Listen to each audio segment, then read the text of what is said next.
সময় আমার নবীর কানে সংবাদ গেল, হুজুর আপনার ওই প্রিয় সাহাবী আব্দুল্লাহ শাহাদাত বরণ, ওই আব্দুল্লাহ দুনিয়া থেকে বিদায় হয় না, প্রচন্ড অসুস্থ। আমার নবীজি বলছেন ভালো করে তার সেবা করো, ভালো করে তার শুশ্রূষা করো। 3 দিন পরে নবীর কাছে সংবাদ যাওয়া হলো, হুজুর আব্দুল্লাহ যুদ্ধে অংশগ্রহণ করেছে কিন্তু শাহাদাত বরণ করে নাই, রক্তপাত হয় নাই, কিন্তু বাঁচাতে পারলাম না। আব্দুল্লাহ কিন্তু আজকে সকালবেলা দুনিয়া থেকে বিদায় নিয়েছেন। নবীজির চোখে অশ্রুপূর্ণ হয়ে গেল। নবীজি কাঁদতে কাঁদতে বলছেন, সাহাবীরা রে, আমার এমন প্রিয় সাহাবীর মৃত্যুর কথা তোমরা আমাকে জানালে, ওই সাহাবীর জানাজার দায়িত্ব আমি কাউকে দেব না, আমি রাসূল নিজেই তার জানাজার দায়িত্ব গ্রহণ করে নিলাম। জোরে বলি সুবহানাল্লাহ, আরো জোরে বলি সুবহানাল্লাহ। আমার ভাইয়েরা, আমার নবীজি বললেন গোসল করায়া দাও, গোসল করানো হলো, জানাজা শুরু হয়ে গেল। রাসূল জানাজা পড়ায়া দিলেন। জানাজা শেষ করার পরে বলছেন, সাহাবীরা, আমার প্রিয় সাহাবী, আমার কলিজার টুকরা সাহাবী আব্দুল্লাহ কবরটা তোমরা কোথায় খনন করেছো, কই জায়গায়? ওই যে 2 পাহাড়ের চিপায় আমরা কবরটা খনন করেছি। রাসূল বললেন, সাহাবীরা আমাকে নিয়ে যাও, আজকে আব্দুল্লাহর কবরে আব্দুল্লাহকে রাখার দায়িত্ব আমি কাউকে দেব না, এই সাহাবের লাশটা আমি নিজে বহন করে আমার আব্দুল্লাহকে আমি কবরে শোয়া দেব। আমার নবীজি কবরের সামনে চলে গেলেন, কবরে মাটিতে নামলেন, হাতটা গায়ে দিলেন। এমন সময় লাশটা যখন হাতে দেওয়া হলো, রাসূল বলছেন, আমরা আবু বকর ডানে নামো, ওমর বামে নামো। কি কত বড় ভাগ্যবান সাহাবী সেই সাহাবী কবরবাসী, যার কবরে নেমেছেন আমার নবীর মতো মানুষ, আবু বকর ওমরের মতো মানুষ। জোরে সুবহানাল্লাহ। আমার নবীজি এবার বলছেন, লাশটা দিয়ে দাও হাতে, শোয়া দিলেন আব্দুল্লাহকে নবীজি নিজ হাতে, বুকের উপরে হাত রেখে কেঁদে কেঁদে আরশে আজিমের মালিকের দিকে লক্ষ্য করে বলছেন, আল্লাহ তাআলা, এই আমার আব্দুল্লাহর মৃত্যুর দিন পর্যন্ত, এই মুহূর্ত পর্যন্ত আমি আব্দুল্লাহর উপরে রাজি আছি, সন্তুষ্ট আছে, তুমি আল্লাহ মাফ করে দাও। এই দোয়াটা যখন করলেন, পাশে একজন সাহাবী, খুব সচেতন সাহাবী, আল্লাহওয়ালা সাহাবী সাদ ইবনে আবি ওয়াক্কাস রাদিয়াল্লাহু তাআলা আনহু চিৎকার মেরে মেরে পাগলের মতো বলছেন, আরে ওরে সাদ, তোর মতো হতভাগা বান্দা এই দুনিয়াতে নাই। এই সাদ বিন আবি ওয়াক্কাস আজকে জীবন্ত সাহাবী না, জীবন্ত সাদ না হয়ে যদি মরা সাদ হতো, এই কবরবাসী যদি হয়ে যেত, এই সাদের জীবনটা বড় ভাগ্যবান হয়ে যেত। জোরে কোন সুবহানাল্লাহ। আমার ভাইরা, আমার বন্ধুগণ, ঈমান টেনেছি, ঈমানটার যত্ন আমরা নেব। জোরে বলি ইনশাআল্লাহ।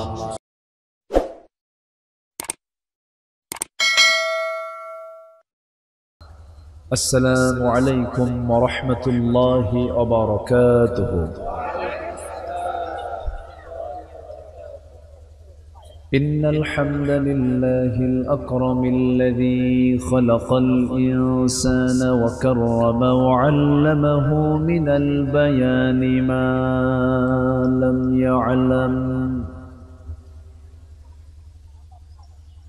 فسبحان الذي لا يحصى امتنانه باللسان ولا بالقلم. نشهد أن لا إله إلا الله وحده لا شريك له، ونشهد أن سيدنا وحبيبنا ومولانا محمدًا عبده ورسوله الذي أرسله بالحق بشيرا ونذيرا وداعيا إلى الله بإذنه وسراجا منيرا. فقد قال الله تعالى في كلامه المجيد وفرقانه الحميد: أعوذ بالله من الشيطان الرجيم.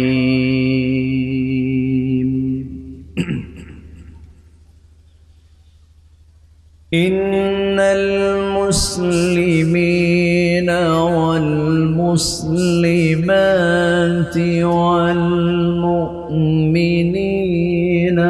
والمؤمنات والقانتين والقانتات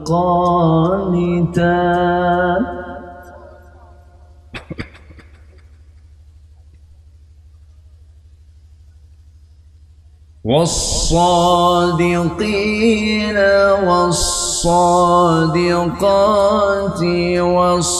والصابرين والصابرات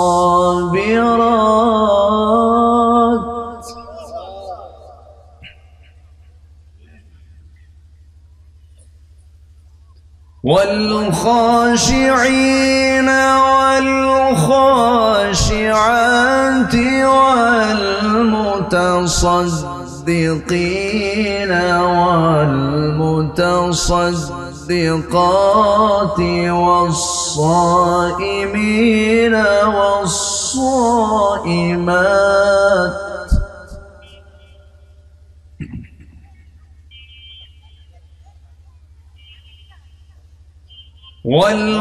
والحافظين فروجهم والحافظات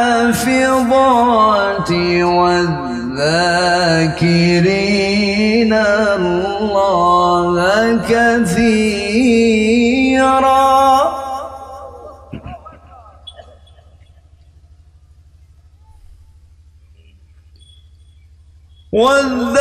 والذاكرين الله كثيرا والذاكرات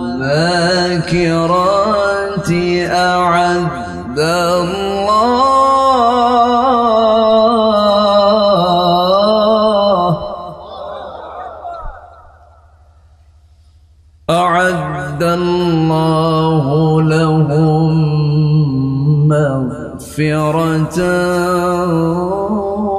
وأجرا عظيما.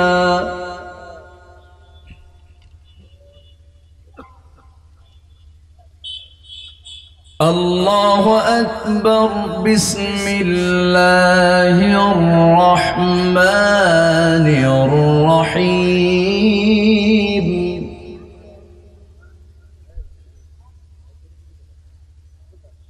إن الله وملائكته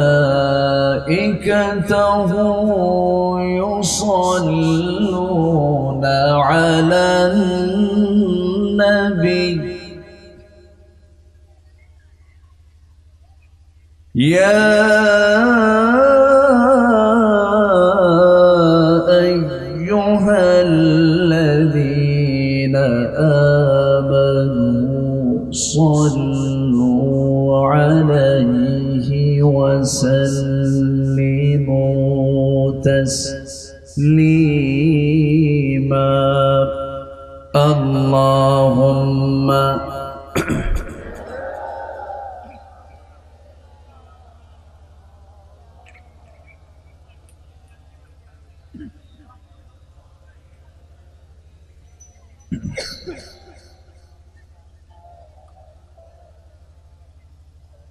একটু মোহাব্বত দিয়ে নবীর প্রেমে মাতোয়ারা হয়ে আওয়াজ দিয়ে সবাই বলুন আল্লাহুম্মা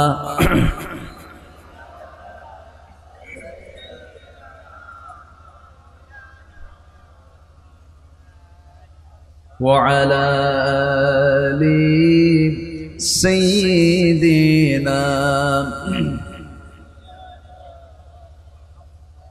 সবাই বলুন বালাগাল উলা বিকামালিহি কাশাফাত তুজা বিজামালিহি হাসনাত জামিউ খিসালিহি সাল্লু।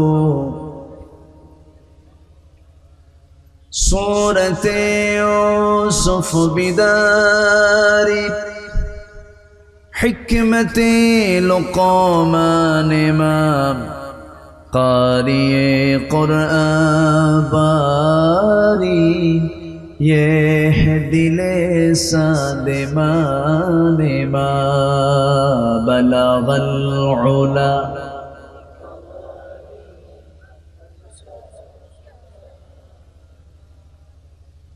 हसनत जमीउ खिसालिही सल्लू सूरत यूसुफ बिदारी हिकमती लुक़मान इमाम क़ारी क़ुरआन बारी ये है दिले सादिमान इमाम बलगल उला बिकमालिही कशफ तुजा बिजमालिह हसनत जमीउ खिसालिह सल्लू। বৃহত্তর খুলনা অঞ্চলের যশোর জেলার সদর উপজেলার, এটি কি পৌরসভা? আচ্ছা, সদর উপজেলার গাজীপুর যুব সমাজ মাহফিল ইন্তেজামি কমিটি কর্তৃক আয়োজিত সান্ধ্যকালীন আজকের এই মহৎ আয়োজন বার্ষিক ওয়াজ মাহফিল 2024 মহৎ আয়োজনের সম্মানিত সুযোগ্য সভাপতি গাজীপুর মুন্সিপাড়া জামে মসজিদের সম্মানিত খতিব মাওলানা আবু হাসান, আজকের মাহফিলের বরেণ্য পরিচালক আবু হাসান, সম্মানিত বরেণ্য সভাপতি জনাব আলতাফ গাজী, আজকের প্রোগ্রামের বরেণ্য অতিথি রামনগর ইউনিয়ন পরিষদের সম্মানিত চেয়ারম্যান মহোদয় জনাব মাহমুদ হাসান লাইফ সাহেব। ওনার চেয়ার কোথায়? কেন? আজকের মাহফিলের বরেণ্য অতিথি মুহতারাম মুফতি জসিম উদ্দিন যশোরী, উপস্থিত হাজারাত উলামায়ে কেরাম, ফদলায়ে ইজাম, সুশীল সমাজ, জাতির শ্রেষ্ঠ সন্তান শিক্ষক মণ্ডলী, জাতির বিবেক সাংবাদিক বৃন্দ, সামনে উপস্থিত দূরে কাছের বিভিন্ন স্থান থেকে ছুটে আসা কালিমার ঝান্ডাবাহী, তাওহীদের পতাকাবাহী, দ্বীন ইসলামের নরসারদুল বীর মুজাহিদ, প্রাণ প্রিয় সম্মানিত দ্বীনি ভাইরা, আড়ালে বসে আছেন শ্রদ্ধেয়া সম্মানিতা মা বোনেরা। আলোচনার সূচনায় আনুষ্ঠানিকতার মধ্য দিয়ে আমার পক্ষ থেকে আবারও দিল খোলা সালাম, আসসালামু আলাইকুম ওয়া রাহমাতুল্লাহি ওয়া বারাকাতুহু।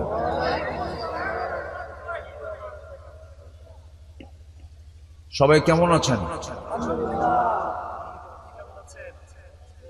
আমাকে প্রশ্ন করলেন, আল্লাহ তাআলা আমাকে আপনার মতোই রেখেছেন, বলি আলহামদুলিল্লাহ।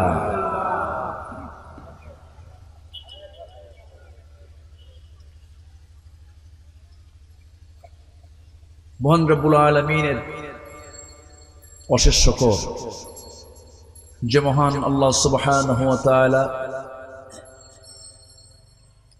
আমাকে আপনাকে এই সন্ধ্যকালীন প্রচন্ড ব্যস্ততা এর মাঝেও আমরা কোরআনের জন্য সময়, ইন্নী আসআলুকা আল হুদা ওয়াত তুকা ওয়াল আফাফা ওয়াল গিনা। সবাই বলি আল্লাহুম্মা লাকা আসলামতু ওয়া বিকা আমানতু ওয়া আলাইকা তাওয়াক্কালতু ওয়া ইলাইকা আনাবতু ওয়া বিকা খাসামতু। আমরা আল্লাহ তাআলার শুকর আদায় করে নিলাম। সম্মানিত হাজিরিন, আমার পিছনে আরেকটা আওয়াজ হচ্ছিল, মনে হচ্ছিল আমার চেয়ে বড় বক্তা ওই মেশিন। যাক, আমি থামায় দিয়েছি। এখন আমরা নিরিবিলি কিছু কথা শুনি, কিছু বলি। আমাকে সময় দিচ্ছেন তো নাকি? জোরে বলি ইনশাআল্লাহ। প্রথমেই মাহফিল কমিটির কাছে আমার একটা প্রস্তাবনা, সেটা হলো এবছর সময় সংক্ষিপ্ততার কারণে তারা আমার সঙ্গে যোগাযোগ করেছেন এই 8 থেকে 10 দিন আগে। এই জন্য আমি তাদের জন্য মূল যে টাইমটা আমি দিতে পারিনি। এটা যদি জাস্ট 9টায় হতো অথবা 10টায় হতো, তাহলে আজকে আমার মনে হয় এই জায়গার সংকুলন হতো না। তো এখন যেহেতু অল্প সময়ের এই প্রোগ্রাম তারা নিয়েছেন আমার কাছ থেকে, এই জন্য আমি মাগরিব থেকে এসা যে কথাটা বলবো, আমি নাতি দীর্ঘ কথা হোক, কিন্তু চেষ্টা করব যেন একটা সাবজেক্ট, একটা ধারণা নিয়ে যেন আমরা এখান থেকে বিদায় হতে পারি। জোরে বলি ইনশাআল্লাহ, জোরে বলি ইনশাআল্লাহ। পৃথিবীর সেরা এবং শ্রেষ্ঠ ভাষণ দিয়েছেন একজন মহামানব, জনাবে মুহাম্মদুর রাসূলুল্লাহ। ইখতাবু ফি হাজ্জাতিল ফিদা, তিনি হজের যে বিদায় হজ তিনি করেছিলেন, সেই বিদায় হজের ভাষণ ছিল তার। এমন কোন সাবজেক্ট নাই যা তার মধ্যে ছিল না, কিন্তু তার বক্তৃতার সময় ছিল, ডিউরেশনটা ছিল হলো মাত্র 20 থেকে 25 মিনিট। তাহলে 20 থেকে 25 মিনিট বক্তৃতায় মানবতার জন্য, আখিরাতের জন্য, তাওহীদ, রিসালাত, আখিরাতকে সামনে রেখে আমার নবী সব কথা ফিনিশিং দিয়েছেন। জোরে বলি সুবহানাল্লাহ। তাহলে কি মূল আমলের জন্য কথা শুনতে কি বেশি সময় লাগে? একটু আসেন আমরা সেই আয়াতের দিকে যাই যেখান থেকে আমি তেলাওয়াত দিয়ে শুরু করেছি। আমি এই আয়াতের উপরে এবছর আমি কোথাও আলোচনা করিনি, আজকে প্রথম। তবে প্রথম আলোচনা করেছি আয়াতের উপরে 2011 সালে করেছি। সব জায়গা থেকেই তো কম বেশি 2011 সালের একটা বক্তৃতা আমি এই আয়াতের উপর করেছিলাম। আজকে দীর্ঘদিন পর কোরআন খুলতে নিয়ে মনে হলো যে না, আজকে এই আয়াতটা থেকেই কথা বলি। সূরাতুল আহজাব, সূরাতুল আহজাবের আমি 35 নম্বর আয়াত শুধু তেলাওয়াত করেছি। এই 35 নম্বর আয়াতকে সামনে রেখে কিছু কথা বলতে চাচ্ছি। ওয়ামা তাওফীকি ইল্লা বিল্লাহ। আমরা শুনতে এসেছি কোরআন, আমরা বড় ভাগ্যবান। সবাইকে কোরআন শুনতে পারে? বিরোধিতাকারীও আছে না নাই? আছে। কোরআনের নাম শুনলে গা জ্বলে, আল্লাহর নাম শুনলে গা জ্বলে, এরকম নাস্তিকও কিন্তু আমার দেশে আছে। একজন সেদিন বলতেছে যে কাজ করলে বিয়ের আগে নারী পুরুষ একত্রিত হলে যদি গুনাহ হয়, তো বিয়ের পরে তো একই কাম হয়, তো বিয়ের পরে আবার গুনাহ হয় না কেন? দেখছেন এরে কি বুঝাবেন আপনি? নারী পুরুষ এক জায়গায় হলে যদি গুনাহ হয়, তাহলে বিয়ের পরে তো নারী পুরুষ একই হয়, এক জায়গায় হয়, তাহলে বিয়ের পরে গুনাহ হবে না, বিয়ের আগে গুনাহ হবে, এটা আবার কোন যুক্তি? দেখেন, এই জাতীয় কথা বলার মতো মানে লাগামহীন এবং বুদ্ধিহীনতার যে সমস্ত কথাগুলো আমরা শুনতে পাই, এটা কি মূলত কোরআন এবং হাদিসের সঙ্গে ধৃষ্টতা নয়? অবশ্যই ধৃষ্টতা। সেদিন একজন বলছে, চলে যাচ্ছে আমার জাহাঙ্গীর ভাই, প্রফেসর জাহাঙ্গীর ভাই, বলতাম যে আলহামদুলিল্লাহ, আল্লাহ কবুল করুন। জি। তো আরেকজন বলতেছে যে ওযু চলে যাওয়ার, ওযু ভঙ্গের কারণ কি? তো ওযু ভঙ্গের কারণ একটা হলো, যদি কেউ শৌচকার্য করতে যায়, পেশাব পায়খানা যদি করে ফেলে, তখন তার ওযু ভঙ্গ হয়ে যায়, ওযু তাকে আবার নতুন করে করতে হয়। তো সে বলতেছে যে পেশাব করলেও পানি, এটাও পানি, এই পানি বের হলে আবার পানি দিয়ে আবার ওযু করতে হবে, এটা আবার কেমন কথা? তো এদের কি আর বোঝানোর কোনো ভাষা আছে? এদের জন্য দরকার হলো 1.5 হাত লাঠি। আস্তে কর, ঠিক কিনা? এদেরকে সারাদিন বোঝায় কোনো লাভ হবে না। একটা টাইপের কিছু লোক থেকেই যাবে। এটা যুগে যুগে ছিল, এখনো আছে, সামনেও থাকবে। কারণ বাতিল তো থাকবেই। হক চাঙ্গা হবে কেমনে? বাতিল প্রতিবাদ, বাতিল সামনে না দাঁড়ালে কি হক চাঙ্গা হয়? চাঙ্গা হয় না। খেলা কি এক মাঠে জমে, এক দলে জমে? হক এবং বাতিল এই দ্বন্দ্ব পৃথিবীর চিরন্তন। পৃথিবীর চিরন্তন। এর মাঝে আমাকে আপনাকে ঈমান নিয়ে টিকে থাকতে হবে। সবচেয়ে বড় চ্যালেঞ্জ হলো আমরা ঈমান নিয়ে টিকে থাকবো। জোরে বলি ইনশাআল্লাহ। ঈমান টিকবে কোরআন ধরলে না কোরআন ছাড়লে? কোরআন ছাড়লে না কোরআন ধরলে? ধরলে। আমরা কোরআনটাকে ধরবো। জোরে বলি ইনশাআল্লাহ। এক জায়গায় না সব জায়গায়? সব জায়গায়। কোরআনকে শুধু নামাজের মধ্যে মানলে হবে না, সব জায়গায় মানতে হবে। সম্মানিত ভাইয়েরা, বুকটা ফেটে যায় তখন যখন দেখি যে আমার ভাইটা কোরআন পড়তে পারে না, আমার বোনটা কোরআন পড়তে পারে না। আমি যদি এখানে প্রশ্ন করি কোরআন সহি করে পড়তে পারেন কজন, সবার হাত কি উঠবে? আমি উঠতে বলবো না, তুলতে বলবো না। যদি বলি কোরআনটাকে বুঝে শুনে পড়তে পারেন কয়জন, হাত কি আরো বাড়বে না আরো কমবে? আরো কমবে। এগুলো কি আমাদের আশার দিক না হতাশার দিক? হতাশার দিক। অথচ শিক্ষার হার কিন্তু বেড়েছে। দেশে নিরক্ষরতার হার নাই বললেই চলে। নিরক্ষর মুক্ত জেলা, নিরক্ষর মুক্ত থানা আমরা ঘোষণা করছি, রীতিমতো বিভিন্ন জায়গায় বলছি আমরা। কিন্তু 53 বছর দেশের স্বাধীনতার বয়স। এই দেশ স্বাধীন হয়েছে 53 বছর। এর আগে 47-এর 14 আগস্ট 15 আগস্ট ভারত পাকিস্তান স্বাধীন হয়েছে। আমরা ব্রিটিশ বিরোধী আন্দোলন করে ব্রিটিশদেরকে তাড়াইছি। দেশ স্বাধীন হলো দুবার করে। বাংলাদেশ স্বাধীন হলো 53 বছর। 18 কোটি মুসলমানের দেশ হচ্ছে বাংলাদেশ। 4.5 লক্ষ মসজিদের দেশ হচ্ছে বাংলাদেশ। এরপরে যেই দেশে শুয়ে আছেন হাজার আউলিয়া, শহীদ শাহজালাল ইয়ামিনী, তারপরে খুলনার বাগেরহাটের কে খান জাহান আলী, রাজশাহীর শাহ মাকদুম, বগুড়ার শাহ সুলতান বালখি, এরকম করে শাহ গোলাপ, শাহ পরান, এরপরে এরকম শাহ আমানত, এরকম করে হাজার আউলিয়ার আগমনে ধন্য যে বাংলাদেশ, সেই বাংলাদেশের মুসলমান নামাজ পড়ার জন্য যে ন্যূনতম যোগ্যতা কোরআনটাকে সহি করে পড়া, এই সহি করে পড়াই এই জাতির এখনো শেখা হলো না। আমি কি ভুল বললাম? ভুল বললাম? তাহলে শিক্ষার ডিপার্টমেন্ট যারা পরিচালনা করছেন অবশ্যই তাদের মধ্যে ব্যর্থতা না মহাব্যর্থতা? মহাব্যর্থতা। জাতি নামাজ পড়তেই পারে না। আমি মালয়েশিয়া গিয়েছিলাম। মালয়েশিয়া সফর ছিল। কি সমস্যা? পোকা? আচ্ছা থাক। মালয়েশিয়া গিয়েছিলাম। সে দেশের প্রধানমন্ত্রী ডক্টর আনোয়ার ইব্রাহিম, একজন দেশের প্রধানমন্ত্রী, তিনি নিজে নামাজ পড়ালেন। আলহামদুলিল্লাহ বলবেন না? আমেরিকার সফরে গিয়েছেন, টোটাল তিনি আরবিতে বক্তৃতা দিলেন। একজন দেশের প্রধানমন্ত্রী।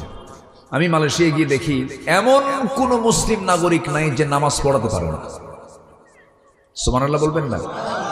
যে মুসল্লি, যে মুসলমান নামাজ পড়াতে পারে না তার নিজের নামাজও হয় না।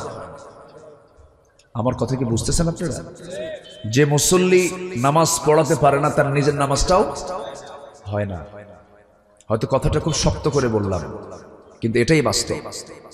তাহলে আমি জান্নাতে যে যাব, এর 1 নম্বর পুঁজি কি বলেন তো?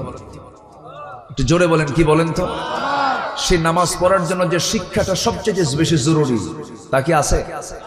কোন বিসিএস ক্যাডার যিনি বিসিএস ভাইভা বোর্ডে অংশগ্রহণ করবেন, এই পর্যন্ত কোন ভাইভা বোর্ডে কোন এক্সামিনার, কোন পরীক্ষক কি ওই ভাইভা বোর্ডে কোন শিক্ষার্থীকে এমন জাতীয় প্রশ্ন করেছেন যে তুমি তো মুসলমান, তুমি নামাজ পড়ো, কোরআনে কারীমের যে কোনো একটা পৃষ্ঠা থেকে একটা তেলাওয়াত শোনাও, এমন প্রশ্ন মনে হয় হয়েছে বহু নাকি? বরঞ্চ সেই প্রশ্ন না করে বলেছে কি জানেন, এবার অস্কার পুরস্কার পাইছে কে? আর বিশ্বের সবচেয়ে বড় উইকেট কিপার কে? বেশি উইকেট পেয়েছে কোন খেলোয়াড়?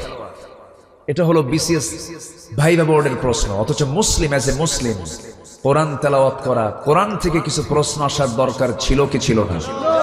এই জাতীয় সিলেবাস যদি অন্তর্ভুক্ত হতো, গোটা দেশটা হয়ে যেত কোরআনের আয়নায় বিম্বিত, আল্লাহু আকবার, আলোকিত হয়ে যেত। কিন্তু তা তো নাই। আমার বন্ধুগণ, সামনের দোরগোড়ায় মাহে রমজান, রমজান সামনে যেহেতু সমাগত, এখানে কেউ বসে আছেন 50 চলে গেছে বয়স, 50টা বসন্ত পার করেছেন, 50টা রমজান পার করেছেন, কেউ 30 বছর পার করেছেন, কেউ 60 বছর পার করেছেন, কিন্তু আজ পর্যন্ত কোরআনটা পড়তে পারেন না। আমি সবার কাছে করজোরে মিনতি জানাই, আমি আমার এই নিজের হাতে মিনিমাম 5 বছর বয়সের শিশুকেও আমি দস্তারবন্দি দিয়েছি, 30 পারা কোরআন সে মুখস্থ করে নিয়েছে। যদি 5 বছর, 6 বছর, 7 বছর, 10 বছরের ছোট্ট ছোট্ট বাচ্চা যদি সিনার মধ্যে কোরআনটাকে সুন্দর করে তুলতে পারে, কিয়ামতের দিন আল্লাহ যা আপনাকে জ্ঞান দিয়েছেন, বুদ্ধি দিয়েছেন, এই বিবেকটাকে, এই বুদ্ধিটাকে, এই জ্ঞানটাকে আপনি কাজে না লাগায়া কোরআন না শিখে যদি আল্লাহর সামনে হাজির হন, নিরাপদ না বিপদ? আসতে কয় নিরাপদ না বিপদ? শুধু বিপদ না মহাবিপদ? মহাবিপদ। এই জন্য সবার কাছে আমার উদাত্ত আহ্বান একটা, প্রথমেই সামনে রমজানটা আমরা বরণ করে নেব কোরআন শেখা দিয়ে। কেউ তো ইনশাআল্লাহ বললেন না, এটা জোরে বলেন না। আমি দায়িত্ব দিয়ে যাচ্ছি বলে আপনারা মন খারাপ করতেছেন? কোরআন শুধু আলোচনা শুধু শুনলে ভালো লাগবে এই নিয়তে শুনবো, না আমল করার নিয়তে শুনবো? আমল করার নিয়তে। হুজুরের সুরটা খুব ভালো, লাভ কি? হুজুর খুব সুন্দর ওয়াজ করলো, লাভ কি? আমি আমল করলাম না, তাহলে কি আমার এই ওয়াজ শুনে কোনো লাভ আছে? আমি আপনাকে একটা কাজ দিয়ে যাব। 1 নাম্বার, সেটা হলো কোরআন যারা শিখি নাই, সাধারণ মানে খুব মেধাবীও না, খুব বোকাও না, এমন জাতীয় মেধার অধিকারী একজন মানুষ যদি কোরআনটাকে শিখতে যায়, সে 7 দিনে কোরআনটা সহি করে পড়তে পারবে। কয়দিনে বলেন? 7 দিনে সম্ভব। কিন্তু কিছু কিছু বুড়ো চাচা আছে বলে, হুজুর মুখই আসে না, পারি না। কিন্তু চাচাকে যখন বলা হয়, চাচা কোরআন তো মুখে আসে না, ভালো কথা, যশোর পৌরসভার সামনে আপনার যে 4 কাঠা জায়গা আছে, এই 4 কাঠা জায়গার দাগ নাম্বার কত? 93। কি কথা কি বুঝতেছেন? দেখে কিন্তু ভালো লাগলো, ফাইল খোলাও লাগলো না, টনটনা মুখে ঠোঁটে 93 নাম্বার। চাচা আপনি যশোর কোর্টে দেখি সোমবার বুধবার প্রত্যেক সপ্তাহে চলে যান, ফাইল একটা হাতে নিয়ে, বয়স হতে হয়ে গেছে, সঙ্গে সঙ্গে বলে মামলাতে আছে কিছু জমাজমির মামলার কারণে অনেক সময় উকিল বসে না, উকিলকে বুঝ দিতে যায়। তাহলে বুড়ো চাচা উকিলকে বুঝ দেয়, দাগ নাম্বার টনটনা মুখস্থ, কিন্তু যখন বলা হয় চাচা আপনি একটু কোরআনটা পড়েন, বাবা মুখে আসে না। আছে কি না? আসতে বলবেন না, আছে না নাই? আছে। তাহলে কি মুখে আসে না, না চেষ্টা নাই? চেষ্টা নাই। এই জন্য রমজান মাসকে আমরা কিসের মাস বলি বলেন তো? হ্যাঁ, ভালো করে বলবেন, রমজান মাসটাকে আমরা কিসের মাস বলি? না, কোরআনের ভাষায় বলতে হবে। কোরআন যা বলছে তাই আমি শুনবো, ঠিক আছে? রহমত। কোরআনের মাসকে কোরআন কি বলেছে? রমজানের মাসকে কোরআন কি বলেছে বলেন? কোরআনের মাস। কিসের মাস বলেন? রমজান মাস কিসের মাস? কোরআনের মাস। কোরআন নাজিল হয়েছে এই মাসে। আপনি বলেন রমজান, তুমি বলো, তোমার পরিচয় দাও, রমজান মাস তুমি কি? কোরআন বলে দিচ্ছে শাহরু রমাদানাল্লাযী উনজিলা ফীহিল কুরআন হুদাল লিন-নাসি ওয়া বায়িনাতিন মিনাল হুদা ওয়াল ফুরকান। জোরে বলুন আল্লাহু আকবার। রমজান মাস আল্লাযী, যাতে উনজিলা নাজিল করা হয়েছে, হুদাল লিন-নাস, মানুষের জন্য হেদায়েতের করে, ওয়া বায়িনাতিন মিনাল হুদা ওয়াল ফুরকান, সত্য মিথ্যার পার্থক্য সৃষ্টিকারী হয়ে করে আল্লাহ রাব্বুল আলামিন কোরআনটা এই মাসে নাজিল করেছেন। জোরে বলে সুবহানাল্লাহ। আমার বন্ধুগণ, তাহলে কোরআনের কারণেই রমজানের দাম বেড়েছে, কাবার কারণে মক্কার দাম বেড়েছে, নবীর মাকবারার কারণে মদিনার দাম বেড়েছে, নামাজের কারণে ওযুর দাম বেড়েছে। নামাজ নাই, ওযুর দাম নাই, কাবা নাই, মক্কায় যাওয়ার প্রয়োজন ছিল না, নবীজির কবর নাই, মদিনার যাওয়ার প্রয়োজন ছিল না। তেমনি কোরআন নাজিল হয় নাই রমজান মাসে, এই মাসের তেমন বিশেষত্ব হতো না। তাহলে কোরআন নাজিলের কারণে যদি মাস্টারের দাম এত বেশি হয়ে যায়, সেই কোরআনটা পড়লে পরে, জানলে পরে, আমল করলে পরে সেই বান্দার দামটা আরো কত বেশি বেড়ে যায়। আমরা শিখবো, জোরে বলি ইনশাআল্লাহ। এখন শিখবো কেমনে এটা আমরা প্ল্যান করে ফেলবো। শিক্ষক, হুজুর, যে যাই হোক, এখন প্রযুক্তির যুগ, অ্যাপস, তারপরে আপনার বিভিন্ন মাধ্যম দিয়ে এখন আপনার ওস্তাদ বহু। আপনি বলবেন যে আমার সমস্যা অসুবিধা, এই বলার কোনো সুযোগ নাই। ওস্তাদ হাতে হাতেও আছে না নাই? আসতে বলবেন না, আছে না নাই? আছে। মান জাদ্দা ওয়াজাদা, যে চেষ্টা করবে সে পেয়ে যাবে।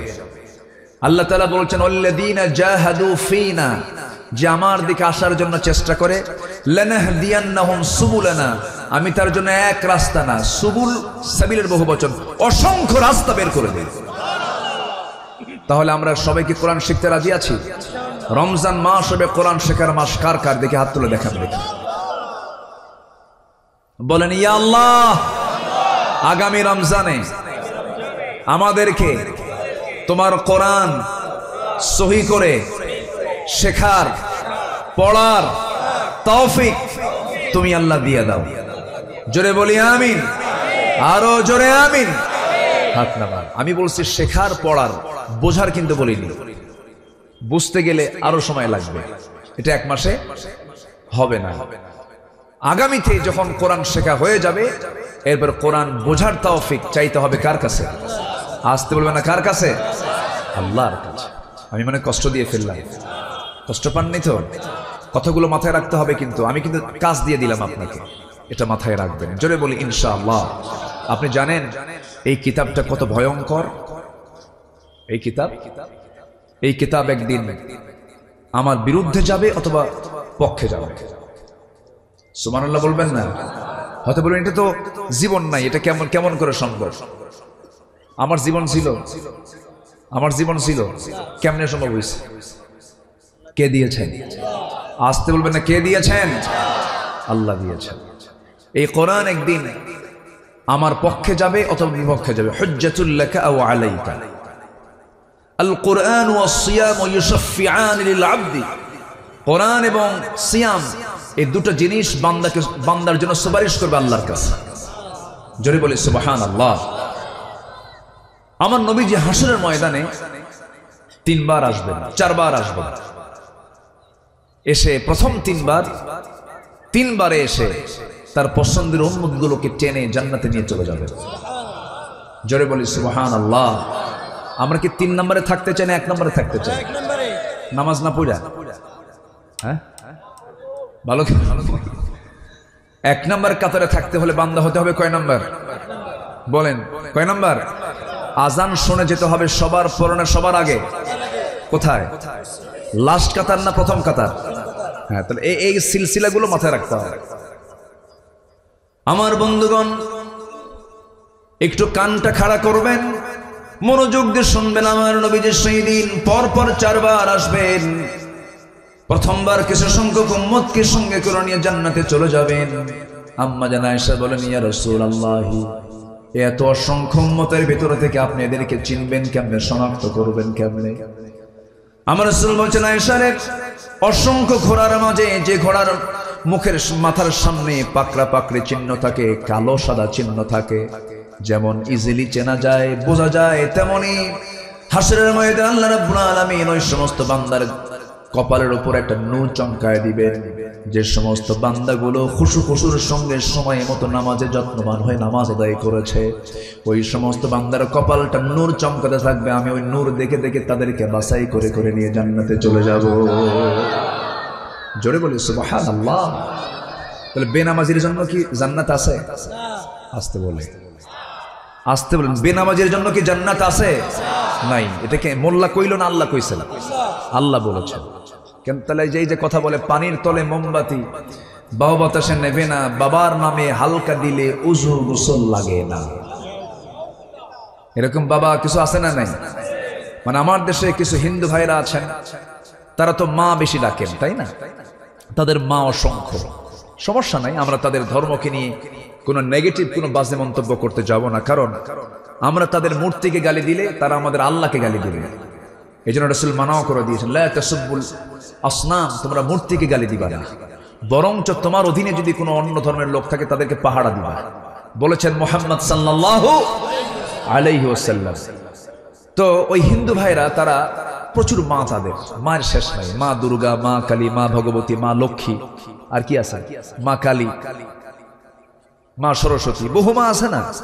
এখন মুসলমানরা চিন্তা করলো যে যেহেতু তাদের মা অনেক, আমরা ভাবতাম দয়াল বাবা, পীর বাবা, খাজা বাবা, ন্যাংটা বাবা, উল্টা বাবা আছে না, তারকারা দেশে যেতে তার সময় লেগে যাবে 1,15,000 বছর মাত্র। যাবেন কারা কারা? হাত তোলেন। যাবেন? কোন দিন যাবেন? যাবেন তো, যেতে তো হবে, আমাদের যেতে হবে না? আল্লাহ তাআলা বলছেন আমি তোর জন্য জান্নাতের দরজা খুলে দেব আকাশের দরজা খোলার পরে। যেরকম সুবহানাল্লাহ, লা তুফাত্তাহু লাহুম আবওয়াবুস সামা, কাফিরদের জন্য আকাশের দরজাই খোলা হবে না, আর ঈমানদারদের জন্য আকাশের দরজা খুলে আল্লাহর আরশ আজিমের পাশে জান্নাত দিয়ে দিবেন আল্লাহ তাআলা। কোন বিমানে চড়বেন? কার বিমান? বলেন কার বিমান? সেই বিমানের গতি হবে মনের গতি। কিসের গতি বলেন? মনের গতির চেয়ে বড় গতি কিছু আছে? মনের গতি। মনের গতিতে চলে যাবেন। আল্লাহু আকবার বলেন। তাহলে এখন বলেন তো জায়গা আছে? আস্তে জায়গা আছে কিনা বলেন? এতে এক দুনিয়া, এক মহাশূন্যের কথা বললাম। আকাশ কি একটা না 7টা? 7টা আকাশ, সাবআ সামাওয়াত, 7টা আকাশ। এক একটা আকাশ, এটাই সবচেয়ে ছোট, উপরে আরো বড়। আল্লাহ তাআলা আরশ আজিম হলো 7 আকাশের উপরে। সুবহানাল্লাহ বলবেন না? জোরে বলি সুবহানাল্লাহ। কিন্তু আল্লাহ বলেন কি জানেন? আল্লাহ বলেন বান্দা তোর সবাই দূরে, আমি তোর কাছে। জোরে বলি সুবহানাল্লাহ। আমার সবচেয়ে কাছে কে? ওয়া নাহনু আকরাবু ইলাইহি মিন হাবলিল ওয়ারিদ, সবচেয়ে কাছে। কিন্তু আমার আল্লাহ তাআলা আরশ আজিমের সমাসীন আছেন, সর্ব জায়গায় বিরাজমান, ওয়াহদাতুল ওয়ুজুদ। আমি এই সমস্ত বিষয় নিয়ে তর্ক বিতর্কে যাই না কখনো। আমি মাসলা মাসাইল নিয়ে আমি কখনো এরকম আউটডোরে কোনো কথা বলে ট্রল হোক, গন্ডগোল লাগুক, কালেম আলেম ক্যাসাল লাগুক, এগুলো আমি চাই না। তবে ওয়াহদাতুল ওয়ুজুদ, আল্লাহ সব জায়গায় বিরাজমান, এই ব্যাপারে অধিকাংশ আলেম ওলামা একমত নন। কারণ আল্লাহ তাআলা স্পষ্ট জানিয়ে দিচ্ছেন আমি আল্লাহ কোথায়। আর রহমানু আলাল আরশি ইস্তাওয়া, আমার আল্লাহ তাআলা আরশ আজিমে সমাসীন আছেন। জোরে কোন সুবহানাল্লাহ। টয়লেট নাই, টয়লেট? আল্লাহ টয়লেটে থাকে?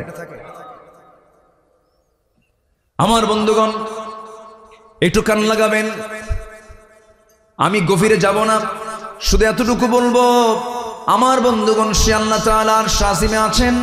কিন্তু আমি কি করি, আপনি কি করেন?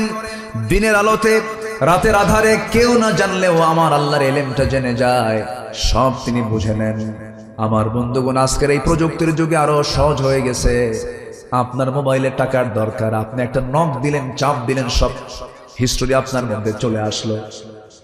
আজকের এই প্রযুক্তির যুগে অনেক কিছুই সম্ভব। আমার আল্লাহর ফেরেশতা আছে না নাই? আসতে বলবেন না, আছে না নাই? সব তারা অটো রেকর্ড করছে। আগে হুজুররা ওয়াজ করতো যখন, যে আমল নামা ডান হাতে দেওয়া হবে, বাম হাতে দেওয়া হবে, নাস্তিকরা বলতো হুজুররা কি কয়, এতগুলো খাতা নিয়ে চলবে কেমনে? এখন উত্তর দিবি না? এখন উত্তর দে। এখন তার আমল নামার তো আর খাতা লাগে না, এখন কি লাগে? সব মেমোরি। সব কি মেমোরি? 50 কেন 50টা ঘরের মধ্যে যে কাগজপাতি আছে, যে হিসাব আছে, একটা মেমোরির মধ্যে তার চেয়ে বেশি থেকে যায়। এখন তার কেউ প্রশ্ন করেন, আল্লাহ তাআলা ঝুলায় দিবেন, আমল নামা ঝুলায় দিবেন প্রত্যেক বান্দার কাঁধে, বুকে, অথবা ডান হাতে বাম হাতে ঝুলায় দিয়ে বলবেন ইকরা কিতাবাকা কাফা বিনাফসিকাল ইয়াওমা আলাইকা হাসিবা। পাঠ করো তোমার আমল নামা, ল্যাপটপ অন কর, তোর পার্সোনাল ল্যাপটপ অন কর, দেখ জন্ম থেকে মৃত্যু পর্যন্ত তুই কোন ওয়াকাম কুকাম গুলো করছিস, দেখ সম্ভব কিনা। জনজনে আল্লাহ তাআলা দিতে পারবেন কিনা? মানুষের সামান্য ব্রেন দিয়ে যদি করা যায়, আল্লাহ কি করতে পারেন না? ইউরোপ আমেরিকার দিকে যান, ইউরোপ আমেরিকায় ক্রাইম নাই কেন? ওরা কি মানুষ ভালো ভাবতেছেন?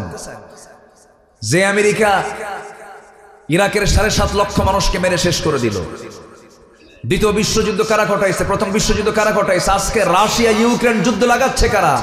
এই সমস্ত সন্ত্রাসী কর্মকাণ্ডের সাথে মুসলমানদের কোনো সম্পর্ক নাই। তারা কি ভালো? কে বলছে ভালো? কে বলেছে ভালো? প্রযুক্তির কারণে তারা সবকিছুকে অনলাইনের মধ্যে নিয়ে আসছে, সব জায়গায় সিসি ক্যামেরা লাগানো আছে, আকাম কুকাম করার সুযোগ তারা রাখেনি। তাদের জোরালো প্রযুক্তিকে ইউজ করার কারণে তারা ভালো হতে বাধ্য। কথা বোঝেন নাই? কিন্তু আমরা ভালো হব প্রযুক্তি দিয়া না আল্লাহর ভয়ে? আমরা ভালো হব কার ভয়ে? আসতে বলবেন না কার ভয়ে? আমেরিকা কিসের মডেল আমাদের বলেন? ইউরোপ আমাদের কিসের মডেল? যে দেশে পুরুষ পুরুষকে বিয়ে করে, পুরুষ পুরুষকে বিয়ে করে, নারী নারীতে আসক্ত হয়, যা কুত্তা বিলাইয়ের মধ্যেও নাই। কুকুরে এত জঘন্য না। সমকামিতাকে প্রমোট করা হচ্ছে আমার দেশে। আবার ওইদিকে ঋষি সোনাক অবশ্য বলেছেন, ইংল্যান্ডের যিনি ব্রিটেনের প্রধানমন্ত্রী, তিনি বলেছেন a man is a man, a woman is a woman, that's just a common sense. একটা পুরুষ একটা পুরুষ, একটা নারী একটা নারী, এটা বোঝার জন্য বুদ্ধিজীবী হওয়া লাগে না, কমন সেন্সই যথেষ্ট। কথা বোঝেন নাই? এই বিকৃত যৌনাচারে জাতিকে মিশিয়ে দেওয়ার জন্য আমার দেশেও কিছু সমকামী বের হয়েছে। ট্রান্সজেন্ডার কেন শেখানো হয়? কেন ট্রান্সজেন্ডারের এই সমস্ত কথাগুলো কেন জাতির সামনে ওপেন করা হয়? কোরআন শিখান, জাতির কিসমত ভালো হয়ে যাবে। ফিলিস্তিন বন্ধু না ইসরায়েল বন্ধু আমাদের? কারা বন্ধু আমাদের বলেন? কারা বন্ধু? ক্লাস 10 এর সিলেবাসে কেন ফিলিস্তিনের মানচিত্র না দেখায়, কেন ইসরায়েলের মানচিত্র দেখানো হয়? ইসরায়েল কি বৈধ না অবৈধ?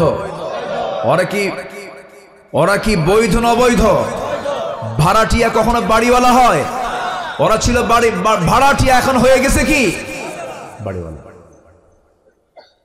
অনেক কথা তো ছিল, শর্ট করে আমাকে বলতে হচ্ছে। তাহলে আমাদের শত্রু চেনার দরকার আছে না নাই?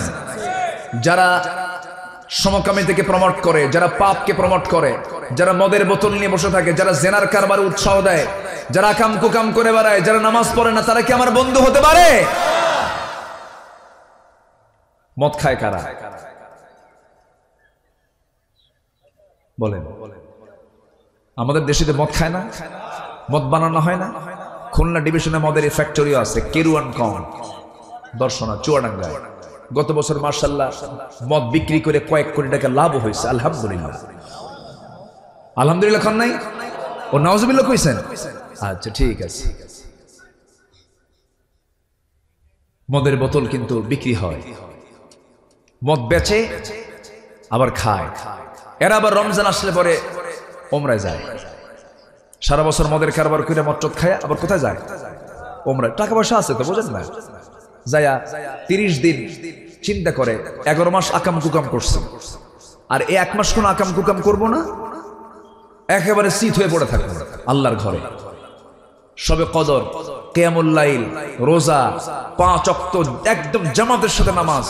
মনে মনে চিন্তা করে যে যেহেতু এখানকার 1 রাকাত সাধারণ মসজিদের মানে 1 লক্ষ রাকাতের সওয়াব হবে এখানকার 1 রাকাত পড়লে, এত সওয়াব। 1 মাস একেবারে ভালো করে প্যাকেজটা নিয়ে চলে যাব, অন্তত 11 মাস যেন কাভার হয় 1 মাসের ইবাদত দিয়ে। কি কথা কি বুঝতেছেন আপনারা? আবার হুজুর একটা ভাড়া করে নিয়ে যায়, হুজুর এমন দোয়া দিবেন যেন দোয়ার ঠেলায় আমি জান্নাত পার হয়ে জাহান্নামে যাই। যা তুই জাহান্নাম।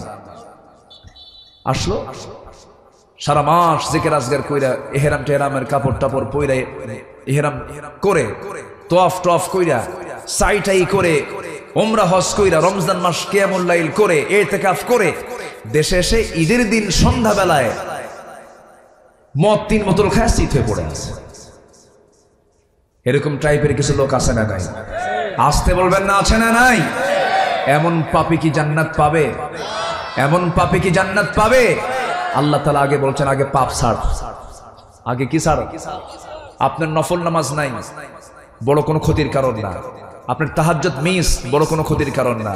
কিন্তু আপনি বড় গুনাহ শিরক ছেড়েছেন, বড় গুনাহ বিদআত ছেড়েছেন, বড় গুনাহ বাপ মার সঙ্গে আপনি নাফরমানি না করে বাপ মার খেদমত করেছেন। আপনার জন্য এটাই প্লাস, এটা আপনাকে জান্নাতে নিয়ে চলে যাবে। কষ্ট পাচ্ছেন? আমার আপনার জন্য এখন নাম্বার 3 আমি আপনাদেরকে বলছি, সেটা হলো আমরা আমাদের চ্যালেঞ্জ হবে আমরা পাপ কাজে জড়াবো না। সবাইকে রাজি আছেন? সবাইকে রাজি আছেন? জোরে বলি ইনশাআল্লাহ। পাপের দিকে যাব না। 10টা গুণ আমরা অর্জন করব, 10টা গুণে গুণান্বিত আমরা হয়ে যাব। নাম্বার 1 হলো ইন্নাল মুসলিমিনা ওয়াল মুসলিমাতি ওয়াল মুমিনিনা ওয়াল মুমিনাত ওয়াল কানিতিনা ওয়াল কানিতাত والصادقين والصادقات والصابرين والصابرات والخاشعين والخاشعات والمتصدقين والمتصدقات والصائمين والصائمات والحافظين فروجهم والحافظات والذاكرين الله كثيرا والذاكرات أحد الله لهم مغفرة وأجرا عظيما جربون الله أكبر বাড়ি থেকে মিলাই নেবেন। আল্লাহ রাব্বুল আলামিন বলছেন তোমরা মুসলমান পুরুষ এবং মুসলমান নারী, মুমিন পুরুষ মুমিনা নারী, অনুগত পুরুষ অনুগত নারী, দানবীর দানশীল পুরুষ দানশীল না দানশীলা নারী, ধৈর্যশীল পুরুষ ধৈর্যশীলা নারী। এরপর আল খাশিঈন ওয়াল খাশিআত, আবার বলছেন বিনয়ী পুরুষ বিনয়ী নারী, ওয়াল মুতাসাদ্দিকিন ওয়াল মুতাসাদ্দিকাত, দানশীল পুরুষ দানশীলা নারী, ওয়াস সাইমিন ওয়াস সাইমাত, রোজা রাখা পুরুষ রোজা রাখা নারী, ওয়াল হাফিযিনা ফুরুজাহুম, লজ্জাস্থানের হেফাজতকারী পুরুষ এবং লজ্জাস্থানের হেফাজতকারিণী নারী, ওয়ায-যাকিরিনা আল্লাহ কাসীরা, আল্লাহ জিকির করনেওয়ালা পুরুষ এবং জিকির করনেওয়ালী নারী। এই 10টা গুণে গুণান্বিত যে বান্দা হবে আল্লাহ বলছেন তাদের জন্য আমি আল্লাহ সাধারণ ক্ষমা ঘোষণা করে দিলাম এবং তাদের জন্য আমি আল্লাহ জান্নাত রেডি রেখে দিয়েছি। জোরে বলি সুবহানাল্লাহ। এখন প্রশ্ন হলো হুজুর যতগুলো বলেন সব তো আমাদের মধ্যে আছে, আমরা তো মুসলমান, আমরা তো ইমানদার, আমরা তো অনুগত, আমরা তো সেজদা দেই, আমরা তো রুকু করি, আমরা তো দান করি, আমরা তো রোজাও রাখি, আমরা তো জিকিরও করি, আমরা তো লজ্জাস্থান হেফাজত করি, সব বললাম সব ঠিক আছে, কিন্তু আমার বন্ধুগণ আসলে কি আমরা ঠিক আছি নাকি? আমরা কি ঠিক আছি? ঠিক না। ঈমান কারা এনেছেন দেখেন। একজন সাহাবী ঈমান আনলেন, ফলাফল কি হলো? যিনি ঈমান এনেছেন তার বাপ মারা গেছে আগে, এতিম, চাচার কাছে মানুষ হয়েছে।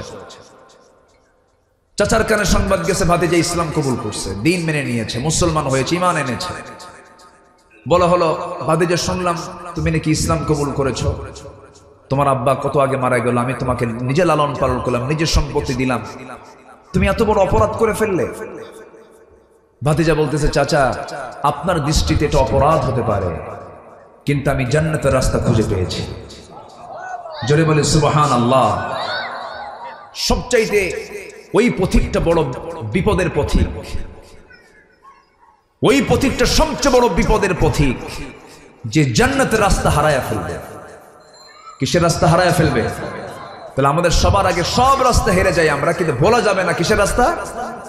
জান্নাতের রাস্তা। সে বড় বড় কপাল যে জান্নাতের রাস্তাটা হারায়া ফেলেছে। এই সাহাবী করলেন কি? চ্যালেঞ্জের সম্মুখীন হয়ে গেলেন। বলা হলো তুই ইসলাম ছেড়ে দিবি, নচেত এই বাড়ি ছাড়বি। সঙ্গে সঙ্গে তিনি বললেন বাড়ি ছেড়ে দেব, ইসলাম ছাড়বো না। চাচা প্রচন্ড ক্ষেপে গিয়ে থাপ্পড় মেরে জমিনে ফেলে দিয়েছে। সঙ্গে সঙ্গে বলল তোর থেকে আমি জোর করে সম্পত্তি সব নিয়ে নেব। জবাবে এই ভাতিজা ইমানদার সাহাবী বলে ফেলতেছেন চাচা জোর করবেন কেন? জোর করার দরকার নাই, আপনি যে আমাকে সম্পত্তির লোভ দেখাচ্ছেন এগুলো আমার নেওয়ার প্রয়োজন নাই, আমি আপনাকে বিনা শর্তে সব কিছু আপনাকে আমি দিয়ে দিলাম, আপনি নিয়ে নেন, আমি ঈমান ছাড়তে পারবো না। চাচা খেপে গিয়ে রেগে গিয়ে জামার কলারটা টান মেরে ধরে ছিঁড়ে ফেলেছে জামা। এবার বলতেছে তোর পায়জামাটাও খুলে ফেল, লুঙ্গিটাও খুলে ফেলেছে, উলঙ্গ করে ঘর থেকে বের করে দিয়েছে। আমার বন্ধুগণ, এই সাহাবী মার দরজার সামনে গিয়ে বলে, মা দরজা খুলে আমার দিকে তাকাবা না, আমি উলঙ্গ। আমার চাচা আমার শরীর থেকে লুঙ্গি পর্যন্ত খুলে নিয়েছে, আমাকে কোনো মতো সতর ঢাকার জন্য একটা চাদর দিয়ে দাও মা। একটা চাদর দিয়ে দেওয়া হলো। সেই চাদরটা পরে মাকে লক্ষ্য করে বলছে, মা আমি চললাম নবীর দরবারে, এই দুনিয়ার কোনো দরবার আমার পছন্দ নয়, ঈমান এনেছি, ঈমানের উপর আমি টিকে থাকতে চাই মা, আমি চললাম মদিনার পানে। ওই সাহাবীর বাড়ি ছিল মক্কা এবং মদিনার ঠিক মাঝখান বরাবর। ওই সাহাবী শীতের রাতে রওনা দিয়েছেন, প্রচন্ড শীতকাল। আরবের দেশগুলোতে বছরে 2 মাস 1.5 মাস শীত থাকে, প্রচন্ড শীত থাকে। ঠান্ডার ভিতরে কোনো মতো সতরের কাপড়টা পেয়ে রওনা দিয়েছেন, নবীর বাড়ির কাছে গিয়ে পৌঁছেছেন, দরজার কাছে গিয়ে পৌঁছেছেন। দরজায় কড়া নাড়লেন, নবীজি দরজা খুললেন। খুলেই দেখেন সুন্দর যুবক একটা, কিন্তু গায়ে কোনো কাপড় চোপড় নেই, কোনো মতো সতর ঢাকানো। নবীজি কোনো কিছুই জিজ্ঞাসা করলেন না, ভিতরে চলে গেলেন। সুন্দর 2টা জুব্বা, আমার নবীজির ব্যবহৃত 2টা জুব্বা হাতে করে নিয়ে এসে বলছেন, ও বস্ত্রহীন যুবক, এই যে আমার জুব্বা দিলাম, জুব্বাটা তুমি গায়ে লাগাও। এরপরে রাসূল বললেন, ও যুবক আমি তোমাকে চিনি নাই, তুমি কে? আমি আব্দুল উজ্জা। কেন আব্দুল উজ্জা? কোনোদিন হতে পারে না, তুমি হলে আব্দুল্লাহ। হুজুর আমি ইসলাম কবুল করে নিয়েছি। হুজুর ইসলাম কবুল করার কারণে আমার বাড়ি থেকে আমার চাচারা সমস্ত সম্পত্তিগুলো সিজ করে আমাকে বাড়ি থেকে বের করে দিয়েছে। আমি বাড়ি থেকে বের হয়ে চলে এসেছি চিরতরে, সমস্ত সম্পত্তি দিয়ে এসেছি, কিন্তু আমি আমার ঈমানের দৌলতটা আমি হাতে সংরক্ষণ রেখেছি। নবীজি বুকের সঙ্গে জড়ায়া ধরলেন, জড়িয়ে ধরে বলছেন, ও আমার প্রিয় সাহাবী আব্দুল্লাহ, তোর চাওয়া কি বল? এবার রাসূল বলছেন, তোমার কি চাওয়া বলো? সাহাবী বলছেন, হুজুর আপনি আমার জন্য দোয়া করুন, আপনার মন যা চায় আপনি বলেন। আমার নবীজি আকাশের দিকে তাকায় বলছেন, আরশের মালিক, আমার এই প্রিয় সাহাবী আব্দুল্লাহর জান মাল তুমি কাফের বেঈমানদের জন্য হারাম করে দাও। এই কথা বলার সঙ্গে সঙ্গে সাহাবী হাওমাও করে কেঁদে কেঁদে বলে, হুজুর আমার গোটা জীবনের সাধনা হল আমি শহীদি মওত, আমি কামনা করি আমি শহীদ হয়ে আল্লাহর জান্নাতে চলে যাব, কিন্তু আপনি আমার জন্য এমন দোয়াটা করলেন কেন? এমন দোয়া তো আমি আশা করি নাই, প্রত্যাশা করি নাই।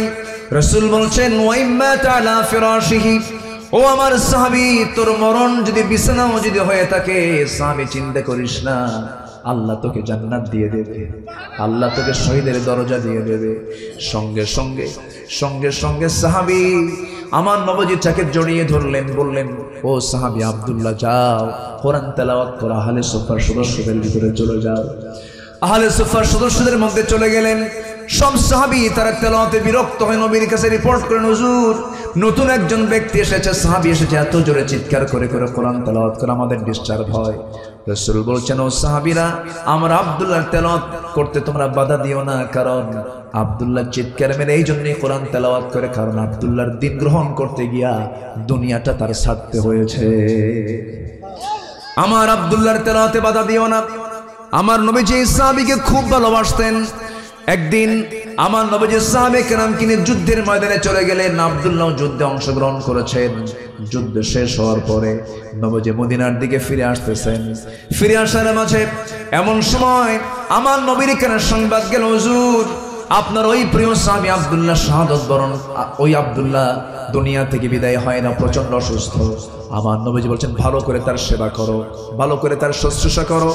3 দিন পরে নবীর কাছে সংবাদ যাওয়া হলো, হুজুর আব্দুল্লাহ যুদ্ধে অংশগ্রহণ করেছে কিন্তু শাহাদাত বরণ করে নাই, রক্তপাত হয় নাই, কিন্তু বাঁচাতে পারলাম না।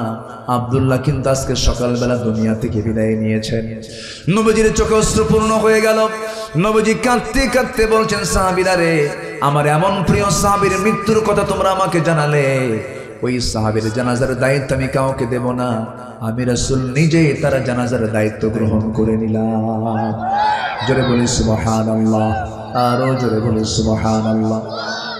আমার ভাইয়েরা, আমার নবীজি বললেন, গোসল করায়া দাও। গোসল করানো হলো, জানাজা শুরু হয়ে গেল। রাসূল জানাজা পড়ায়া দিলেন। জানাজা শেষ করার পরে বলতেন, সাহাবীরা, আমার প্রিয় সাহাবী, আমার কলিজার টুকরা সাহাবী আব্দুল্লাহ কবরটা তোমরা কোথায় খনন করেছো, কই জায়গায়? ওই যে 2 পাহাড়ের চিপায় আমরা কবরটা খনন করেছি। রাসূল বললেন, সাহাবীরা আমাকে নিয়ে যাও, আজকে আব্দুল্লাহর কবরে আব্দুল্লাহকে রাখার দায়িত্ব আমি কাউকে দেব না। এই সাহাবীর লাশটা আমি নিজে বহন করে আমার আব্দুল্লাহকে আমি কবরে শোয়া দেব। আমার নবীজি কবরের সামনে চলে গেলেন, কবরে মাটিতে নামলেন, হাতটা গায়ে দিলেন। এমন সময় লাশটা যখন হাতে দেওয়া হলো, রাসূল বলছেন, আমরা আবু বকর ডানে নামো, ওমর বামে নামো। কি কত বড় ভাগ্যবান সাহাবী সেই সাহাবী কবরবাসী, যার কবরে নেমেছেন আমার নবীর মতো মানুষ, আবু বকর ওমরের মতো মানুষ। জোরকন সুবহানাল্লাহ। আমার নবী যেবার বলছেন লাশটা দিয়ে দাও হাতে, শোয়া দিলেন আব্দুল্লাহকে নবীজি নিজ হাতে বুকের উপরে হাত রেখে কেঁদে কেঁদে আরশে আজিমের মালিকের দিকে লক্ষ্য করে বলছে, আল্লাহ তাআলা, এই আমার আব্দুল্লাহর মৃত্যুর দিন পর্যন্ত, এই মুহূর্ত পর্যন্ত আমি আব্দুল্লাহর উপরে রাজি আছি, সন্তুষ্ট আছে, তুমি আল্লাহ মাফ করে দাও। এই দোয়াটা যখন করলেন, পাশে একজন সাহাবী, খুব সচেতন সাহাবী, আল্লাহওয়ালা সাহাবী সাদ ইবনে আবি ওয়াক্কাস রাদিয়াল্লাহু তাআলা আনহু চিৎকার মেরে মেরে পাগলের মতো বলছেন, আরে ওরে সাদ, তোর মতো হতভাগা বান্দা এই দুনিয়াতে নাই। এই সাদ বিন আবি ওয়াক্কাস আজকে জীবন্ত সাহাবী না, জীবন্ত সাদ না হয়ে যদি মরা সাদ হতো, এই কবরবাসী যদি হয়ে যেত, এই সাদের জীবনটা বড় ভাগ্যবান হয়ে যেত। যেরকম সুবহানাল্লাহ। আমার ভাইরা, আমার বন্ধুগণ, ইমান টেনেছি, ইমানটার যত্ন আমরা নেব। জোরে বলি ইনশাআল্লাহ। ইমানের যত্ন আছে না নাই বলেন? যত্ন আছে। বাগান সাজাবেন, মেহনত করতে হয়। জঙ্গল বানাবেন, কোনো মেহনত লাগে না। ইমান এনেছি, ইমানের যত্ন নিতে হবে। খারাপ হবেন, খারাপের জন্য কোনো যত্নের প্রয়োজন হয় না। ইমান যখন এনেছি, প্রথম আহ্বান আমরা নামাজ পড়ব। কি পড়ব বলেন? নামাজ পড়ব। নামাজের জন্য কি শিখতে হবে বলেন? কোরআন শিখতে হবে। কোরআন শিখবো। জোরে বলি ইনশাআল্লাহ। নামাজটা শুরু করব কোন নামাজ দিয়ে বলেন? কার গিট ছুটাবো? কার গিট ছুটাবো? শয়তানের গিট ছুটাবো। এরপর ইমানের যত্ন নেব আমরা। ইমানের মধ্যে শিরিক ঢুকাবো না, ইমানের মধ্যে বেদাত ঢুকাবো না, ইমানের মধ্যে সুদ ঢুকাবো না, ইমানের মধ্যে মদ ঢুকাবো না, ইমানের মধ্যে বেনামাজি লোককে ঢুকাবো না, ইমানের মধ্যে আমার সেই নেতাকে ঢুকাবো না যে নেতা নামাজ পড়ে না। ঠিক কিনা? যুবকরা বিশেষ করে, তোমাকে যারা মদের বোতল তুলে দেবে, অস্ত্র হাতে তুলে দেবে, তোমাকে জেনা করার জন্য উৎসাহ দেবে, যুবক তোমার চরিত্র নষ্ট করার জন্য তোমার হাতে ইয়াবা দেবে, ট্যাবলেট দেবে, ওই সমস্ত নেতৃত্বের মুখে তোমার জুতা মারতে হবে। যুবকরা রাজি আছো? কারা কারা হাত উঁচু করে দেখাও।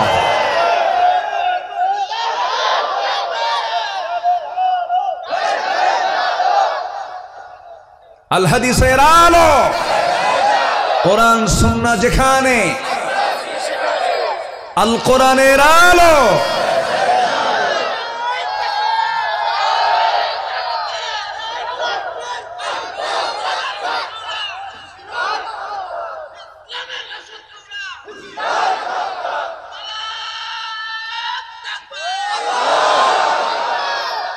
আল্লাহ কবুল করুন। জোরে বলে আমিন। আজান তো বহু আগে হয়ে গেছে মনে হয়। আজান মনে হয় হয়েছে না? আজান হচ্ছে মনে হয়। সম্মানিত ভাইয়েরা, সম্মানিত বন্ধুগণ, আমরা নামাজ পড়ি না ইনশাআল্লাহ? নামাজ পড়ি তো? এশার নামাজ পড়বেন কারা? একটু হাত জোরে বলি, ইয়া আল্লাহ, আমাদেরকে ফজর, জোহর, আসর, মাগরিব, ইশা 5 ওয়াক্ত সালাত আদায় করা তৌফিক তুমি আল্লাহ দিয়া দাও। জোরে বলি আমিন। আরো জোরে আমিন। সম্মানিত ভাইয়েরা, সম্মানিত বন্ধুগণ, মাহফিলটা কিসের? এটা যুব সমাজ। গত বছর মাহফিল হয়েছে, আলহামদুলিল্লাহ। আল্লাহ তুমি এই মাহফিলকে কবুল করো। জোরে বলি আমিন। এখানে অনেক মুরব্বীরা আছেন, যখন আজান হয়ে যায় তখন নামাজটা কি হয়ে যায়? জরুরি হয়ে যায়। তো তেমনি যখন কেউ মারা যায় তখন তার জন্য জানাজাটা কি হয়ে যায়? যখন কারো মেয়ে বড় হয়ে যায় তখন তার জন্য কি জরুরি হয়ে যায়? বিবাহটা জরুরি হয়ে যায়। সম্মানিত ভাইয়েরা, আমার মন চাচ্ছে আমি আরো কথা বলি, কিন্তু আমি বলেছি প্রথমে, অনেকে শুনেন নাই, পরে আসছেন। এখানে লেখা আছে বয়ানের সময় মাগরিব থেকে এশা পর্যন্ত। কেন জানেন? আমার সেকেন্ড আরেকটা মাহফিল আছে বলেই তো আমি এটা বলেছি। এখন একটা পাখি আকাশে যখন ওড়ে তখন এক ডানায় ওড়ে না দুই ডানায় ওড়ে? দুই ডানায় কি ওড়ে না এক ডানায় ওড়ে? তো দুটা ডানাই যেন ঠিক থাকে, এক ডানা ভেঙে ফেললে তো পাখি চলবে না। এই জন্য আমি তো প্রথমেই বলেছি, আগামীতে আপনারা যদি আমাকে একটু আগে বলেন, একটা বছর আগে যদি বলেন, আমি ফুল একটা টাইম, যেটা মাহফিলের মূল যৌবনকাল এশার পর আমার দেশের মানুষ খাওয়া দাওয়া করে, আর এটা তো শহরতলি একদম যশোরের একদম কাছাকাছি, মানুষ আসতে পারে নাই তো অনেক আফসোস করবে, ব্যবসায় আছে, দোকানপাটে আছে, আসতে পারে নাই। তো জাস্ট 9টা থেকে 11টা পর্যন্ত যে মূল টাইমটা, এটা আগামী বছরের জন্য যদি আপনারা যোগাযোগ করেন আমি দেওয়ার চেষ্টা করব। জোরে বলি ইনশাআল্লাহ। আমি আপনাদেরকে একটু কলেজে ক্ষত দিয়ে গেলাম আজকে, আমি বুঝতেছি একটু হলেও কষ্ট আপনি ফিল হয়তো করছেন, কিন্তু নিরুপায় হয়ে আমি এটা বলতে বাধ্য হচ্ছি। তো আজান হয়ে গেছে আশপাশে, এখানে আজানটা দেওয়া হয়নি মাহফিলের সৌন্দর্য রক্ষার্থে। সবাই বসবেন, তার আগ দিয়ে কেউ উঠবেন না, আমি কিন্তু উঠতে বলিনি। যদি আমি এখানে না বলে এখান থেকে উঠে যাই, এটা কি আদব হবে না একটু বেয়াদবি হবে বলেন তো? বেয়াদবি। বসেছি যখন, ইমাম নামাজ শুরু করেছেন, মুসল্লি যদি না বলে দৌড় মারে, তার কি নামাজ হয়? হবে না। এই জন্য আমাদের শুরু হয়েছে নাহমাদুহু দিয়ে, শেষ হবে কি দিয়া? দোয়া দিয়ে। তো দোয়ার আগে যদি চলে যান তাহলে একটা মাহফিলের ফিনিশিং হলো না। সবাই বসেন, দোয়া করে আমরা যাব। তার আগ দিয়ে এই যুব সমাজ যদি আপনার কাছে যদি তারা একটু হাতটা বাড়ায়, তাদের হাতটা কি ফিরায় দিবেন? বলেন, হাতটা কি ফিরায় দিবেন? তারা একটু হাতটা নিয়ে যাবে আপনার কাছে, আল্লাহর জন্য, কোরআনের জন্য। আমার মা বোন যারা আসছেন তাদেরকেও আমি অনুরোধ করব, একটু যাচ্ছে যে যা পারি আমরা দিল থেকে দেওয়ার চেষ্টা করব। জোরে বলি ইনশাআল্লাহ। একটা লোক যাবেন না, সবাই দোয়া করে আমরা এখান থেকে বিদায় নেব। চাদর যাচ্ছে, ব্যাগ যাচ্ছে, জিকির করি সুবহানাল্লাহ আলহামদুলিল্লাহ লা ইলাহা। এখানে আজান দিল তো, এখানে আজান দিল তো। আহারে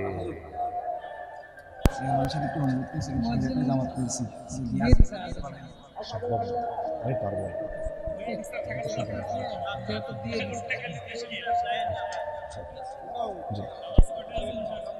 আমি দেখেছি, সরি যে আমি কিন্তু উঠতে বলিনি, আপনি উঠে যাচ্ছেন, আমি কষ্ট পাচ্ছি, আমি মুসাফির মানুষ, আমি সবাইকে নিয়ে দোয়া করব, সবাইকে নিয়ে দোয়া আমার খুব প্রত্যাশা। ওযুর পর্যাপ্ত সময় আছে, নামাজের পর্যাপ্ত সময় আছে, প্রয়োজনে এখানে নামাজ হবে আমাদের। জোরে বলি ইনশাআল্লাহ। বড় জামাত এখানে করা হবে। জোরে বলি ইনশাআল্লাহ। একটু বসেন। মসজিদে পড়লে যে সওয়াব হবে, এখানে পড়লে সেই সওয়াব হবে। এই উম্মতের জন্য গোটা জমিনটাই সেজদার জায়গা। আলহামদুলিল্লাহ বলেন। একটু বসেন। চাদর যাচ্ছে, ব্যাগ যাচ্ছে, আমরা সবাই ব্যাগে চাদরে আমরা কম বেশি দেবো। জিকির করেন সুবহানাল্লাহ আলহামদুলিল্লাহ লা ইলাহা। আচ্ছা, আরো যারা সুবহানাল্লাহ আলহামদুলিল্লাহ, জায়েজ আছে, সমস্যা নেই। আরো যারা সুবহানাল্লাহ আলহামদুলিল্লাহ লা ইলাহা ইল্লাল্লাহ সুবহানাল্লাহ। ব্যাগগুলো নিয়ে গেল কই? ব্যাগ তো দেখি না। ব্যাগ নেবার পেছন দিয়ে দৌড় মারলো না তো? হ্যাঁ, সবাই দেন। একটু আমি মজা করে বললাম না, এরকম না ইনশাআল্লাহ। যশোরবাসী অনেক ভালো, খুব ভদ্র, আলহামদুলিল্লাহ। আল্লাহ তুমি যশোরের সমস্ত বালা মুসিবত থেকে যশোরবাসীকে তুমি হেফাজত করো, সমস্ত ফিতনা থেকে তুমি আল্লাহ বাঁচাও। আমাদের চেয়ারম্যান মহোদয়কে তুমি আল্লাহ কবুল করে নাও, অত্যন্ত বিনয়ী মানুষ। আমি তাকে বললাম আপনি চেয়ারে বসেন। চেয়ারম্যান মানে কি? চেয়ারের লোকই তো উনি, আমরা তো নকল। চেয়ারে বসে আছে কিন্তু মেন তো আমরা না, মেন তো উনি নিচে বসে আছেন। অত্যন্ত বিনয়ী মানুষ। তো আল্লাহ তাআলা তুমি তার এই নমনীয়তাকে দ্বীনের জন্য কবুল করে নাও। খলিফা ওমর ফারুকের যোগ্য উত্তরসূরি বানায় দাও। জোরে বলি আল্লাহুম্মা আমিন। যে যেখানে আছে আমরা বসে পড়ি। আমরা চাইবো কার কাছে বলেন তো? আল্লাহর কাছে আমরা চাবো। আমি কিন্তু কয়েকটা কাজ দিয়ে গেছি, মনে থাকবে তো সবার? সবার মনে থাকবে তো? এই বছর আমরা কোরআন শিখবো, আর সামনের বছর আমরা কোরআন বুঝবো। জোরে বলি ইনশাআল্লাহ। জি, সবাই বসেন। সবাই আমরা আল্লাহর কাছে চাইবো। কার কাছে চাইবো? নামাজের মতো করে বসেন, নামাজের মতো করে সবাই বলেন সুবহানাকাল্লাহুম্মা ওয়া বিহামদিকা আশহাদু আল্লা ইলাহা ইল্লা আনতা আস্তাগফিরুকা ওয়া আতুবু ইলাইকা। চিৎকার মেরে বলি, ইয়া আল্লাহ, আমার জীবনের সগীরা কবীরা, ছোট বড় সব গুনাহ তুমি আল্লাহ মাফ করে দাও, মাফ করে দাও। জোরে বলুন, ইয়া রাব্বাল আলামিন, ইয়া রাব্বাল আলামিন, ইয়া রাব্বাল আলামিন। আপনি দোয়া করে দেন, আমি করব? মুরব্বি আপনি করেন?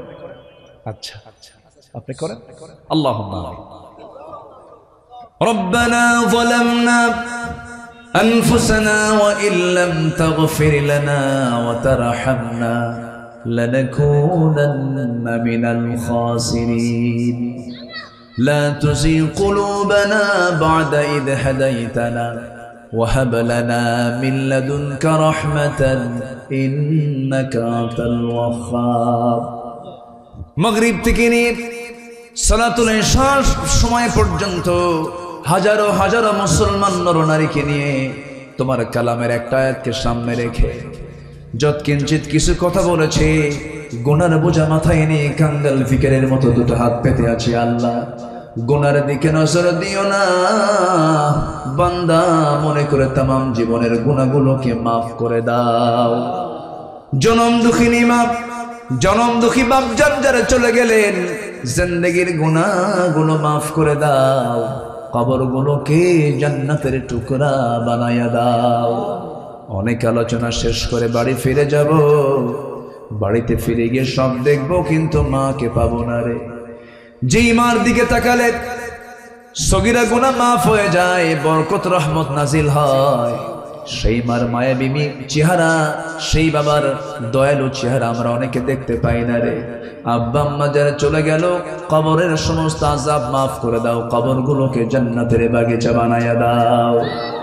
বিশেষ করে মাহফিলটার আয়োজন করলেন যারা, আর কষ্ট করে দূর দূরান্ত থেকে আসলেন যারা, বিনিময়ে কিয়ামতের কঠিন দিন, যেদিন কেউ কাউকে চিনবে না, এমনকি মা সন্তানকে পর্যন্ত অস্বীকার করে বসবে, সেই কঠিন মুসিবতের দিন এই মাহফিল সবার জন্য নাজাতের মাধ্যম বানায় দিও আল্লাহ।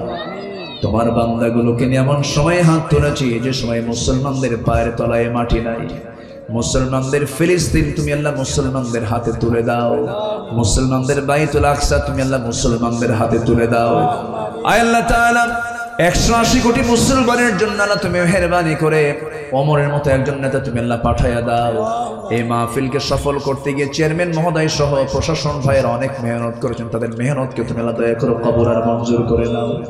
দুনিয়া থেকে কোন দিন বিদায় নেব জানি না, ডান হাতে আমলনামা না আসা পর্যন্ত মরণ দিও না। বাবা গেল, মা গেল, ভাই গেল, চাচা গেল, দাদা গেল, নানা গেল, আমিও চলে যাব রে একদিন। ইয়া মুকাল্লিবাল কুলুব সাব্বিত কলবি আলা দীনিক, আল্লাহুম্মা হাসিবনি হিসাবান ইয়াসিরা, আল্লাহুম্মা হাসিবনি হিসাবান ইয়াসিরা। দুনিয়া থেকে যখন বিদায়ের সময়টা হয়ে যাবে রে, টান মেরে ঘর থেকে বের করে দেবে, জীবনের শেষ গোসলটা হয়ে যাবে, মরা মুখ সব দেখে দেখে চলে যাবে, কবরে শোয়া দেবে, বাঁশ চাপা দেবে, মাটি চাপা দেবে। 3 দিন যাবে না চামড়াগুলো গলে গলে পোকার পেটের খাবার হবে। 7 দিন যাবে না নারী বুড়ি সব চোখ মুখ কান নাক দিয়ে বের হবে, কিম্ভূত কিমাকার চেহারা হয়ে যাবে রে। মাত্র 3 মাসের ব্যবধান, কবর খনন করে দেখা যাবে কয়েকটা হাড় ছাড়া আর কিচ্ছু নাই রে। এই তো দুনিয়ার নিয়ম। সে অন্তিম সময় যখন চলে আসবে আল্লাহ জবানে জারি করে দিও লা ইলাহা ইল্লাল্লাহু মুহাম্মাদুর রাসূলুল্লাহ। আসসালামু আলাইকুম ওয়া রাহমাতুল্লাহি ওয়া বারাকাতুহু।